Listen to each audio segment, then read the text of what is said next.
Bonjour et bienvenue sur Isobourse. Vendredi 18 juillet 2025, l'indice CAC 40 a clôturé la semaine sur une petite baisse hebdomadaire de 0,08% à 7822 points, portant son gain à 6% depuis le début d'année 2025. Alors les principales places boursières de la zone euro ont clôturé la semaine en ordre dispersé. Milan, Bruxelles et Francfort ont terminé dans le vert, tandis que Paris, Madrid, Amsterdam et l'Eurostoxx 50, donc l'indice de référence de la zone euro, ont fini en territoire négatif.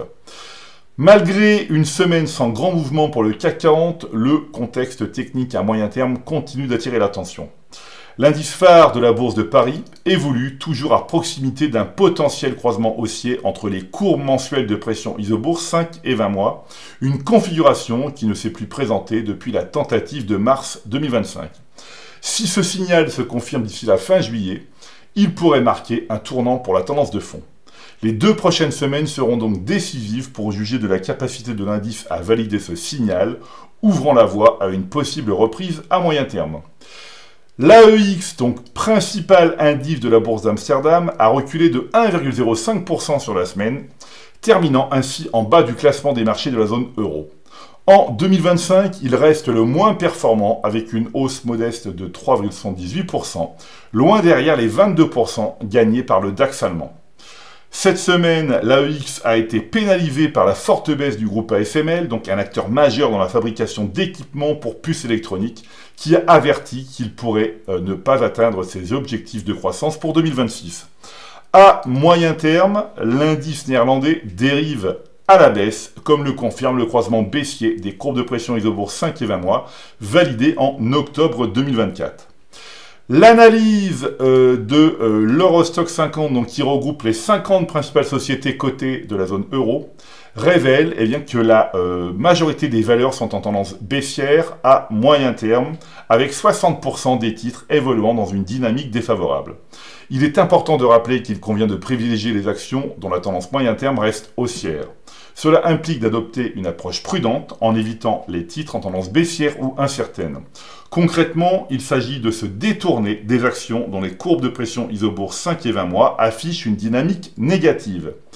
Eh bien, avec une chute de près de 8%, le titre du groupe automobile Stellantis a enregistré la plus forte baisse de l'Eurostoxx 50 cette semaine.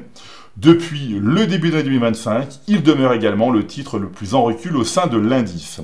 Sans surprise, le modèle Isobourse affiche une tendance baissière à moyen terme sur Stellantis depuis juin 2024.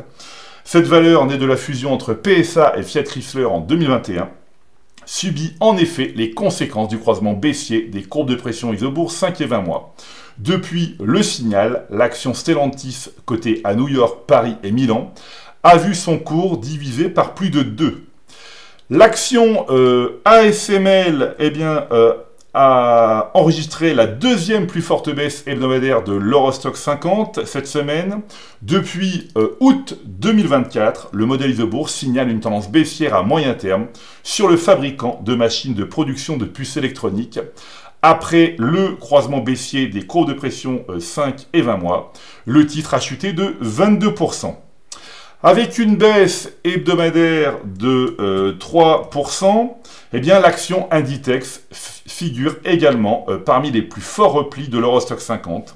Après donc une dynamique haussière observée en janvier 2023, ayant conduit à une progression de 70%, le modèle Isobourse est passé négatif à moyen terme en mars 2025.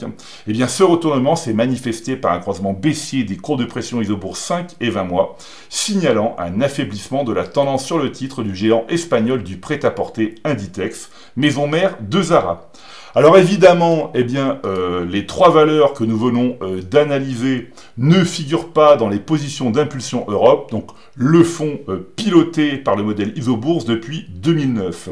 Celui-ci n'investissant que dans des actions européennes présentant une tendance haussière à moyen terme. Au 11 juillet 2025, le fonds Impulsion Europe affiche un gain de plus de 20% sur les 12 derniers mois, contre à peine 3% pour le CAC 40. Voilà, écoutez, c'est maintenant à vous de faire le point de vos valeurs en portefeuille avec Isobourse. Je vous donne rendez-vous pour ma prochaine chronique et d'ici là, restez avec nous sur Isobourse.